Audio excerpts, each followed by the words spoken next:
أبي هريرة رضي الله عنه قال قيل يا رسول الله صلى الله عليه وسلم من أكرم الناس قال أتقاهم আবু হুরায়রা রাদিয়াল্লাহু আনহু বর্ণিত তিনি বলেন নবী করিম সাল্লাল্লাহু আলাইহি সাল্লামকে জিজ্ঞাসা করা হলো হে আল্লাহর নবী মানুষের মধ্যে সবথেকে মূল্যবান ভালো মানুষ কে আল্লাহর নবী তখন নবী করিম সাল্লাল্লাহু আলাইহি সাল্লাম বললেন ওয়ালা আতকাহুম যার মধ্যে আল্লাহর ভীরুতা রয়েছে সেই হচ্ছে সবথেকে ভালো মানুষ আরেকটি হাদিস বলে আপনাকে ব্যাখ্যা করি আন আব্দুল্লাহ বিন আমর রাদিয়াল্লাহু আনহু قال قال رسول الله صلى الله عليه وسلم المسلم من سلم المسلمون من لسانه ويده আব্দুল্লাহ বিন আমর রাদিয়াল্লাহু আনহু তিনি বলেন নবী করিম সাল্লাল্লাহু আলাইহি ওয়াসাল্লাম বলেছেন প্রকৃত মুসলমান সেই যারা হাত এবং জুবানের দ্বারাই অপর মানুষ কষ্ট পেল না তার পাড়া প্রতিবেশী কষ্ট পেল না সেই হচ্ছে সবথেকে ভালো মানুষ দুইটা হাদিসের তাআরুজ দেখেন এবার আমার দিকে দেখেন দুইটা হাদিসের তাআরুজটা আপনি দেখেন রাসূল সাল্লাল্লাহু আলাইহি ওয়াসাল্লামকে জিজ্ঞাসা করা হলো হে আল্লাহর নবী মানুষের মধ্যে সবথেকে মূল্যবান ব্যক্তি কে আল্লাহর নবী ভালো মানুষ কে আল্লাহর নবী তখন রাসূল সাল্লাল্লাহু আলাইহি ওয়াসাল্লাম বললেন যার হাত জুবান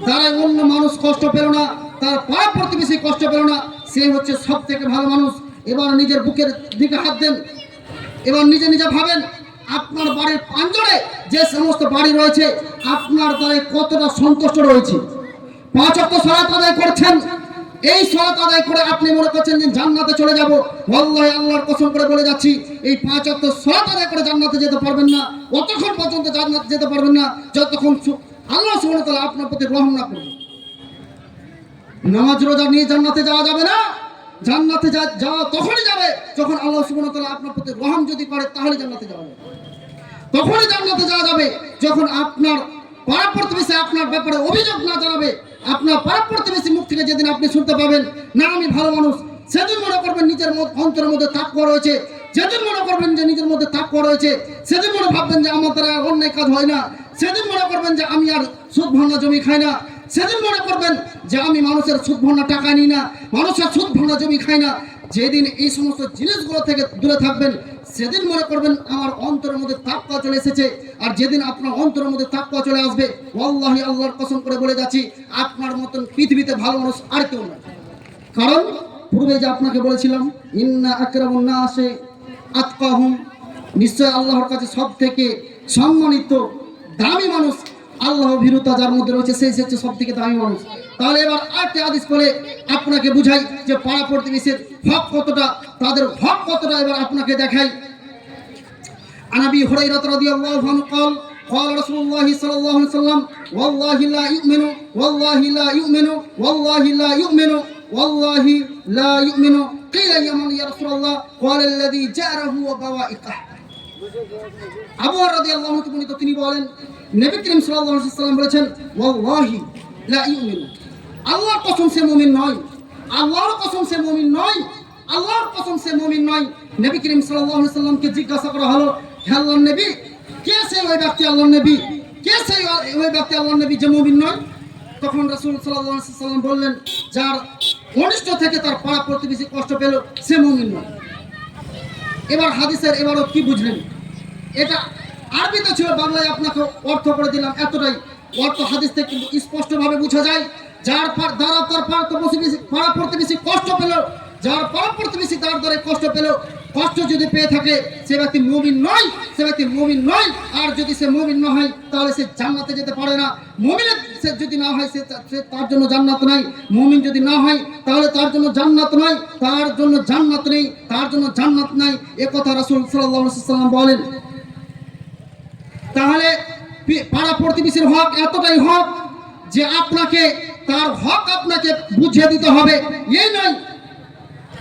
এই নয় যে আপনি 2.5 ফিট রাস্তা ছেড়েছেন এই নয় যে আপনি 2.5 ফিট রাস্তা ছেড়েছেন এই 2.5 ফিট রাস্তা কথামূলক আপনাকে বলে যাচ্ছি এই 2.5 ফিট রাস্তা আপনার যে পাড়া প্রতিবেশী রয়েছে এইটা যে আপনার পাড়া প্রতিবেশী রয়েছে বুঝার জন্য আপনাকে বলছি এটা আপনার পাড়া প্রতিবেশী রয়েছে এই 2.5 ফিট জায়গা এই 2.5 ফিট জায়গায় আপনার পাড়া প্রতিবেশীর যাওয়ার কষ্ট হচ্ছে আপনার জায়গা রয়েছে আপনাকে এই 2.5 ফিট জায়গা এমনিতেই ছেড়ে দিতে হবে তার জন্য যেতে জেনে এক বিন্দু পরিমাণ যেন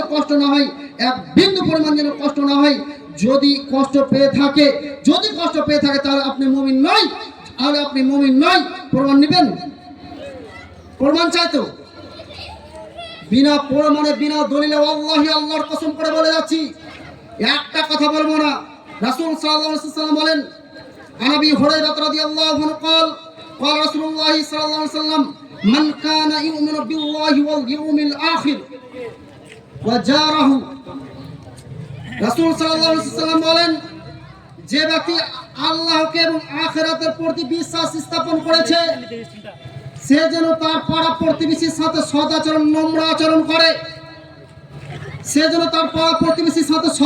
নম্র আচরণ করে। তাহলে এবার বলুন, পৃথিবীর বুকে আমরা যারা মুসলমান হয়ে জন্ম নিয়েছি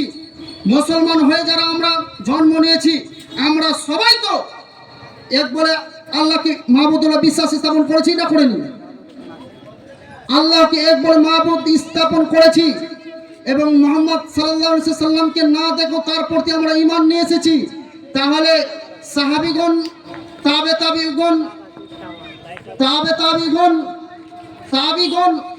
তারপরে যে আমরা সাহাবীগণ নবী করিম সাল্লাল্লাহু আলাইহি সাল্লামকে দেখেছেন, তাবেঈন যারা সাহাবাদেরকে দেখেছেন, এইভাবে কিন্তু সিরিয়াল চলে আসছে। কিন্তু আমরা মুহাম্মদ সাল্লাল্লাহু আলাইহি সাল্লামকে না দেখার পরেও আমরা তার প্রতি কত ঈমান নিয়েছি দেখেন। মুহাম্মদ সাল্লাল্লাহু আলাইহি সাল্লামকে আমরা চোখে দেখিনি, কিতাবের প্রতি বিশ্বাস স্থাপন করে আমরা ঈমান নিয়ে এসেছি। এই মুহাম্মদ সাল্লাল্লাহু আলাইহি সাল্লামের এই কথা নিয়ে যদি কেউ কটূক্তি করে, মুহাম্মদ সাল্লাল্লাহু আলাইহি সাল্লামের নাম নিয়ে যদি কটূক্তি করে, ওয়াল্লাহি আল্লাহর কসম করে বলে যাচ্ছি, আমরা জান দিতে দ্বিধাবোধ করি না, জান দিয়ে দেব। কারণ আমাদের নবী নিয়ে কথা তুলেছে, আমরা জান দিয়ে দেব, কারণ নবী নিয়ে কথা তুলেছে।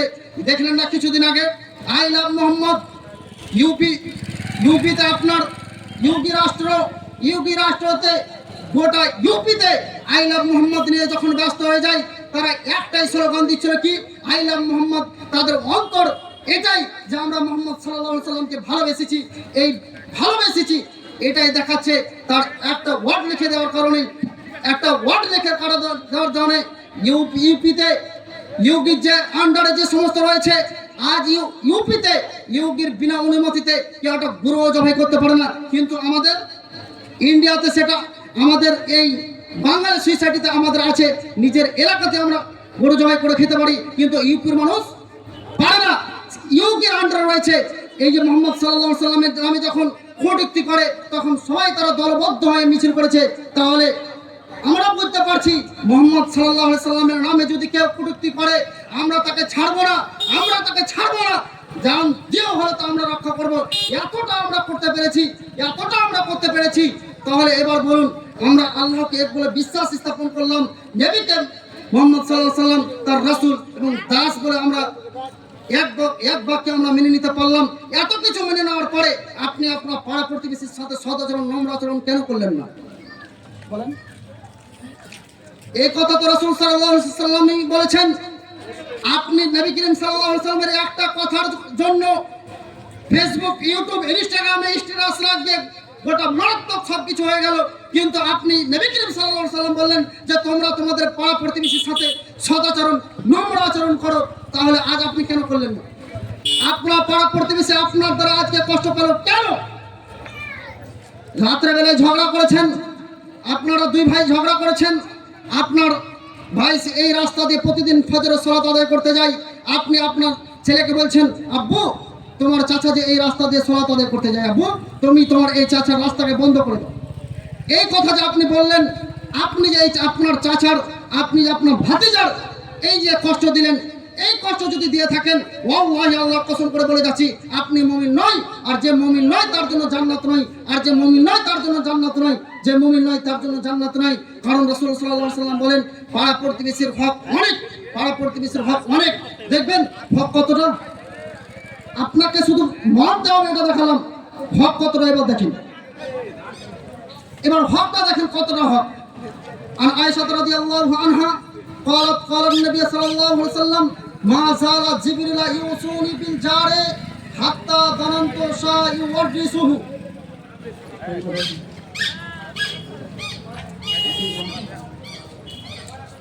আয়েশা রাদিয়াল্লাহু আনহা তিনি বলেন, নবী করিম সাল্লাল্লাহু আলাইহি সাল্লাম বলেন যে জিবরিল আলাইহিস সালাম আমাকে উপদেশ করছেন, জিবরিল আলাইহিস সালাম আমাকে পাড়া প্রতিবেশী সম্পর্কে এত বেশি উপদেশ দিচ্ছেন, এত বেশি উপদেশ দিচ্ছেন, এত বেশি উপদেশ দিচ্ছেন। তখন আয়েশা রাদিয়াল্লাহু আনহা বলছেন যে হয়তো মুহাম্মদ সাল্লাল্লাহু আলাইহি সাল্লাম, নবী আয়েশা রাদিয়াল্লাহু আনহা বলছেন যে আমি এটা গুমান করছি, আমি এটা মন্তব্য করছি, আচ্ছা ইউরাসু, আমার যে সমস্ত জায়গা জমি রয়েছে, যে সমস্ত ধন সম্পদ রয়েছে, এই সমস্ত সব কিছুর মালিকানা কাকে দিয়ে দিবে? কাকে দিয়ে দিবে? বিল জারি, পাড়া প্রতিবেশীকে বন্টন করে দিবেন নবী করিম সাল্লাল্লাহু আলাইহি ওয়াসাল্লাম। এইটা হচ্ছে আপনার পাড়া প্রতিবেশীর হক। আপনি আজ 4 আঙ্গুল জায়গা নিয়ে আপনার পাড়া প্রতিবেশীর সাথে কি আচরণ করছেন এটা মনে করবেন। বিষয় আপনার জন্য গ্রামের ছেলে হয়ে আপনার সামনে বিষয় তুলেছি আজকে তাকওয়া। এই তাকওয়া দিয়ে আপনাকে অন্তর ঠিক করতে হবে। অন্তর সর্বপ্রথম আপনাকে বললাম যে আল্লাহর ভয় যদি থাকে সালাত আদায় করবেন, তারপরে পাড়া প্রতিবেশীর সাথে সদাচরণ নম্র আচরণ করবেন। যদি সদাচরণ নম্র আচরণ না করতে পারেন তাহলে আল্লাহর কসম করে বলছি আপনার দ্বারাই জান্নাতে যাওয়া অসম্ভব, আপনার দ্বারা জান্নাতে যাওয়া অসম্ভব। বলছিলাম যে তাকওয়া আমাদেরকে বুঝতে হবে। তাকওয়া যদি আমরা না বুঝি তাহলে আমাদের কোনো 5 পয়সা মূল্য হবে না। আর তার জন্য আমাদেরকে তাকওয়াকে ভালোভাবে মূল্যায়ন করতে হবে।